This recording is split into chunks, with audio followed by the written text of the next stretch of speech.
Hello friends जय जगन्नाथ आज एक नुआ ब्लॉग को आपण मानक मु स्वागत करुच्ची। आज मु बनैबी खास्ता गुलगुला। देखो फास्ट तापाई अटा गोटे कप नहीं जिवे, देन तापर सुजी गोटे कप नहीं जिवे, देन तापर आपण पान मधुरी किसी पकईदेवे, स्वाद अनुसार किसी लुण पकईदेवे।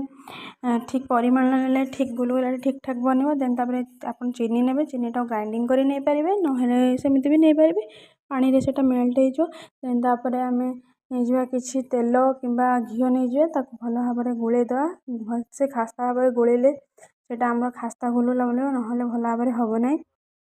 भल भाव में मुझे गोले दूसरी देखो मिक्स कर दूसरी अटा सुजी पान मधुरी चीनी लुण सबूटा भल भाव में तेल मिक्स कर दूसरी। मिक्स करदे भल भाव में हम। देन मोर भिडियो तो आसी पार ना किसी प्रोब्लेम होता से भिडियो आसी ना। आपने चाहिए मुझे निहाती से प्रोब्लेम भिडियो पकेबी कौन मोर प्रोब्लेम होता भिडियो आसी ना कौन पाई आउ भल भाव में सबकि जनइबी आपण मानक। आपड़ चाहिए यही प्रणाली बनई गुलगुलाटी भल हम। देन तापर देखो गुलगुला को सेफ भाव में कर तेल गरम कर देती कड़े में।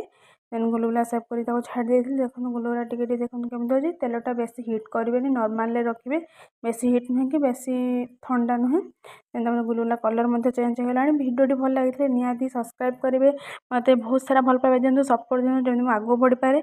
खास्ता गुलगुला बनइबार प्रणाली आप ठीक भाव में एमती करेंगे।